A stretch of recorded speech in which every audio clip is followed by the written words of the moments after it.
అధికారం చేతిలో ఉంది, అభివృద్ధి కళ్ళ ముందు కనిపిస్తోంది. కానీ ఆ అభివృద్ధిని, సంక్షేమాన్ని ప్రజల్లోకి తీసుకెళ్లే ప్రచార బాధ్యత కూడా చంద్రబాబు, పవన్, లోకేష్లపైన పడిందా అంటే నీరు గారుస్తున్న కొందరి నిశ్శబ్దం అందుకు అవును అనే జవాబే వస్తోంది. ఆంధ్రప్రదేశ్లో పాలన సజావుగా సాగుతున్న ఆ విషయాన్ని ప్రజలకు, కేడర్కు వివరించడంలో కొందరు మంత్రులు తడబడుతున్నారు. ఏళ్ల నైరాశ్యాల మధ్య పోరాడి సాధించుకున్న అభివృద్ధి వేగాన్ని ఇప్పుడు తమకు అనుకూలంగా మార్చుకోవడంలో ఘోరంగా విఫలమవుతున్నారు. పార్టీకి వెన్నెముక లాంటి బలమైన కార్యకర్తలకు భరోసా కల్పించడంలోనూ నాయకులు వెనుకబడిపోతున్నారు. అధినేతలు పరుగులు పెడుతుంటే అమాత్యులు మాత్రం ఎందుకు మౌనం దాల్చారు? కౌంటర్ ఇవ్వాల్సిన గొంతులు ఎందుకు మోగబోయాయి? పదవులు రానప్పుడు గర్జించిన సింహాలు పీఠమెక్కాక ఎందుకు సైలెంట్ అయిపోయాయి? ఇది వ్యూహమా లేక చేతకానితనమా? అసలు కూటమి కోటమిలో ఏం జరుగుతోంది? ప్రగతి పరుగులో అధినేతలు, మౌనముద్రలో మంత్రులు అంటూ జోరైన చర్చ సాగుతున్న ఆ అంతరంగ విశేషాలేంటో ఇప్పుడు చూద్దాం.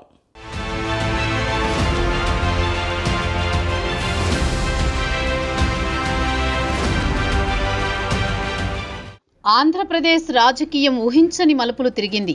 విధ్వంసం నీడల నుండి బయటపడి వికాసం వైపు వడివడిగా అడుగులు వేస్తోన్న తరుణమిది. రాష్ట్రమంటే కేవలం సంక్షేమం మాత్రమే కాదు, అభివృద్ధి కూడా అనే సరికొత్త నిర్వచనాన్ని కూటమి ప్రభుత్వం ప్రజల ముందుంచింది. ఒకవైపు అప్పుల ఊబిలో కూరుకుపోయిన రాష్ట్ర ఆర్థిక వ్యవస్థకు ప్రాణం పోస్తూనే మరోవైపు సంక్షేమ ఫలాలను పేదవాడి గడపకు చేర్చాలనే బృహత్తర యజ్ఞం మొదలైంది.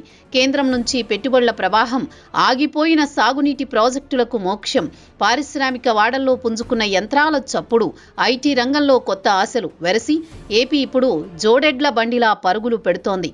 గత 5 ఏళ్లుగా ప్రజలు ఏ అభివృద్ధినైతే కోల్పోయారో దానిని వడ్డీతో సహా తిరిగి ఇవ్వాలనే తపన ప్రభుత్వం అధినేతల్లో స్పష్టంగా కనిపిస్తోంది. ఇది కేవలం పాలన కాదు, ఒక రాజకీయ పునర్జీవన ప్రయత్నం.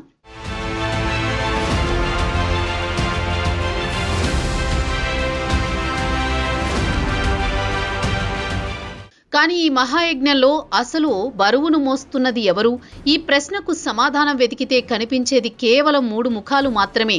ముఖ్యమంత్రి నారా చంద్రబాబు నాయుడు, ఉప ముఖ్యమంత్రి పవన్ కళ్యాణ్, మంత్రి నారా లోకేష్. రాష్ట్ర భవిష్యత్తును తమ భుజస్కంధాలపై వేసుకుని అలుపెరగని బాటసారుల్లా వీరు మాత్రమే కనిపిస్తున్నారు. చంద్రబాబు తన అపార అనుభవంతో పాలనా రథాన్ని నడిపిస్తుంటే, పవన్ కళ్యాణ్ సామాజిక బాధ్యతతో సంక్షేమానికి కొత్త అర్థం చెబుతున్నారు. ఇక నారా లోకేష్ పెట్టుబడుల వేటలో యువతకు భరోసా ఇవ్వడంలో దూసుకుపోతున్నారు. గత ప్రభుత్వ హయాంలో జరిగిన నష్టాన్ని పూడ్చడమే కాదు, ప్రజల్లో కోల్పోయిన నమ్మకాన్ని తమ మాటలతో, చేతలతో నిలబెట్టే ప్రయత్నం చేస్తోంది. ఈ ముగ్గురు మాత్రమే. మిగిలిన యంత్రాంగంలో కొంతమంది ఆ బాటలో పయనిస్తున్నప్పటికీ అధికంగా కొందరు మంత్రులు వీరి వేగాన్ని అందుకోవడంలో ఎక్కడో వెనుకబడిపోతున్నారన్నది కాదనలేని చేదు నిజం.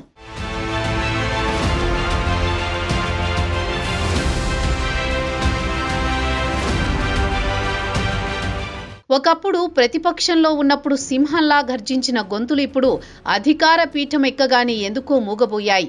పదవులు రానంత వరకు మైకుల ముందు హడావుడి చేసిన నాయకులు ఇప్పుడు కీలకమైన శాఖలను నిర్వహిస్తున్నా ఉనికిని చాటుకోలేకపోతున్నారు. ఇది మౌనమా లేక అలసత్వమా? కూటమి ప్రభుత్వం సాధిస్తున్న విజయాలను, ప్రజలకు చేరవేస్తోన్న సంక్షేమాన్ని చెప్పుకోవడంలో సీనియర్ నాయకులు సైతం తడబడుతున్నారు. తమ శాఖల్లో జరుగుతున్న అభివృద్ధిని ప్రజలకు వివరించలేక, విపక్షాల విమర్శలకు సమాధానం చెప్పలేక లోలోన మదన పడిపోతున్నారే తప్ప బయటకు వచ్చి మాట్లాడే ధైర్యం చేయడం లేదు. అధినేతలు పడుతున్న కష్టంలో 10వ వంతు కూడా పంచుకోలేకపోతున్న కొందరు మంత్రుల తీరు ఇప్పుడు రాజకీయ వర్గాల్లో తీవ్ర చర్చనీయాంశంగా మారింది.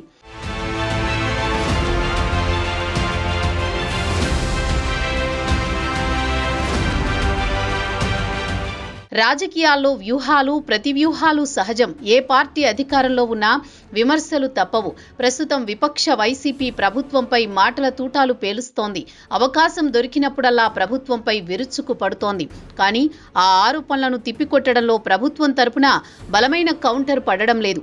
ఇరిగేషన్ ప్రాజెక్టుల దగ్గర నుండి దేవాదాయ శాఖ వరకు అనేక అంశాలపై విపక్షం విమర్శలు గుప్పిస్తుంటే సంబంధిత మంత్రులు మాత్రం మౌనవ్రతం పాటిస్తున్నారు. నిజానికి ఆరోపణ వాస్తవం లేకపోయినా మంత్రుల మౌనం వల్ల ప్రజల్లో అపోహలు నిజాలుగా మారుతున్నాయి.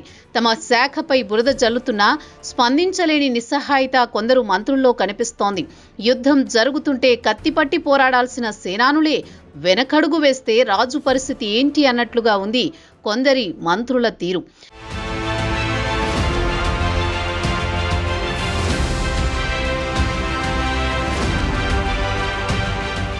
ఈ మొత్తం ఎపిసోడ్లో తీవ్రంగా నలిగిపోతున్నది ఎవరు అంటే అది క్షేత్రస్థాయి కార్యకర్తే. పార్టీ కోసం, జెండా కోసం రక్తం చిందించిన క్యాడర్ ఇప్పుడు దిక్కుతోచని స్థితిలో ఉంది. మా నాయకులు ఎందుకు మాట్లాడడం లేదు అని బాహాటంగానే ప్రశ్నిస్తున్నారు. సోషల్ మీడియాలోనూ, పబ్లిక్లోనూ వైసీపీ చేసే ప్రచారాన్ని తిప్పికొట్టడానికి క్యాడర్ సిద్ధంగా ఉన్న వారికి దిశానిర్దేశం చేయాల్సిన సీనియర్ నాయకత్వం మాత్రం స్తబ్దుగా ఉంది. ఇది కార్యకర్తలను తీవ్ర అయోమయానికి, నిస్తేజానికి గురి చేస్తోంది.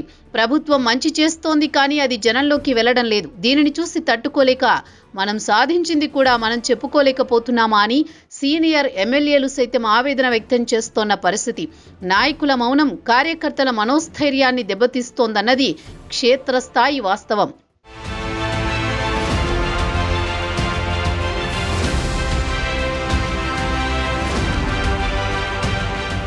విచిత్రం ఏంటంటే గత ప్రభుత్వం కంటే ఎంతో మెరుగ్గా, పారదర్శకంగా పాలన సాగుతోంది. 1వ తేదీనే ఉదయాన్నే తలుపు తట్టి పెన్షన్ ఇస్తున్నారు. మౌలిక సదుపాయాలకు పెద్దపీట వేస్తున్నారు. పోలవరం పనులు పరుగులు పెడుతున్నాయి. కానీ ఈ విజయాలన్నీ 4 గోడల మధ్య ఉండిపోతున్నాయి. ఉదాహరణకు దేవాదాయ శాఖపై వచ్చిన ఆరోపణలకు సరైన సమయంలో వివరణ ఇవ్వకపోవడం వల్ల అనవసర రాద్ధాంతం జరిగింది. సకాలంలో పెన్షన్లు అందుతున్నా దాని గొప్పతనాన్ని చాటలేకపోతున్నారు. మంచినీటి సమస్యను పరిష్కరిస్తున్నా ఆ క్రెడిట్ తీసుకోలేకపోతున్నారు. చేయడం వరకే మన బాధ్యత, చెప్పుకోవడం మన పని కాదు అన్నట్లుగా కొందరు మంత్రులు వ్యవహరిస్తూ ఉండడం, ప్రభుత్వం చేస్తున్న మంచి పనులు కూడా మరుగున పడిపోతున్నాయి. ప్రచారం లేని పని వెలుగులేని దీపం లాంటిదని మంత్రులు ఎప్పుడు గుర్తిస్తారు అన్నది ఇప్పుడు క్యాడర్లో కలుగుతోన్న భావన.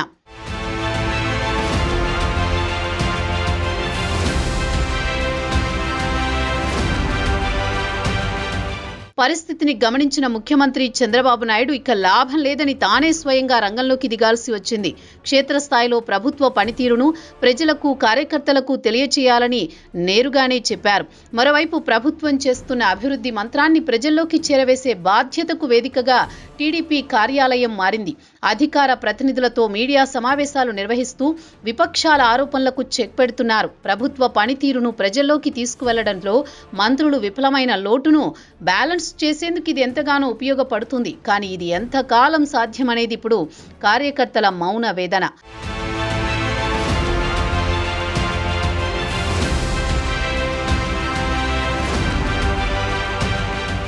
ఇది కేవలమో రాజకీయ విశ్లేషణ కాదు, కూటమి ప్రభుత్వ భవిష్యత్తుకు సంబంధించిన హెచ్చరిక. అభివృద్ధి, సంక్షేమం అనే 2 చక్రాలతో బండి నడవాలంటే దానికి ప్రచారం అనే ఇంధనం, ప్రతిఘటన అనే రక్షణ కవచం తప్పనిసరి. కేవలం చంద్రబాబు, పవన్ కళ్యాణ్, లోకేష్ మాత్రమే కష్టపడితే సరిపోదు. మంత్రివర్గం మొత్తం ఏకతాటిపైకి రావాలి. విమర్శలను తిప్పికొట్టాలి. విజయాలను చాటి చెప్పాలి. మౌనం వీడాల్సిన సమయం ఆసన్నమైంది. లేకపోతే చేసిన అభివృద్ధి ప్రజలకు చేరకుండానే అబద్ధపు ప్రచారాల హోరులో కొట్టుకుపోయే ప్రమాదం ఉంది. ఇప్పటికైనా మంత్రులు, సీనియర్ నేతలు తమ బాధ్యతను గుర్తించి గొంతు విప్పుతారా? లేక అధినేతల భుజాలపైనే మొత్తం భారాన్ని వదిలేసి చోద్యం చూస్తారా? కాలమే సమాధానం చెప్పాలి.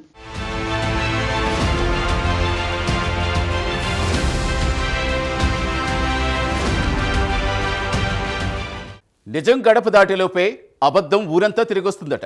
ప్రస్తుత ఏపీ రాజకీయాల్లో జరుగుతున్నది కూడా అదే. అభివృద్ధి కళ్ళ ముందే కనిపిస్తున్నా దాన్ని చెప్పుకోలేకపోవటం, ప్రతిపక్షం విసురుతున్న రాళ్ళు సమర్థవంతంగా తిప్పికొట్టలేకపోవటం ఖచ్చితంగా స్వయం కృతాపరాధమే అవుతుంది. గుర్తుంచుకోండి, యుద్ధంలో గెలవాలంటే రాజు కత్తిపడితే సరిపోదు, సైన్యం కూడా కదిలి తీరాలి. అధికారం అనేది అనుభవించడానికి మాత్రమే కాదు, బాధ్యత పంచుకోవటానికి కూడా అని ప్రచారంలో వెనుకబడ్డ మంత్రులు గుర్తించాలి. ఇప్పటికైనా సీనియర్స్ ఆ మౌననిద్ర వీడి ప్రభుత్వం గొంతుగ్గా మారతారా, లేక తమ నిర్లక్ష్యంతో తమ కాళ్లకే బ్రేకులు వేసుకుంటారనేది కాలమే నిర్ణయించాలి.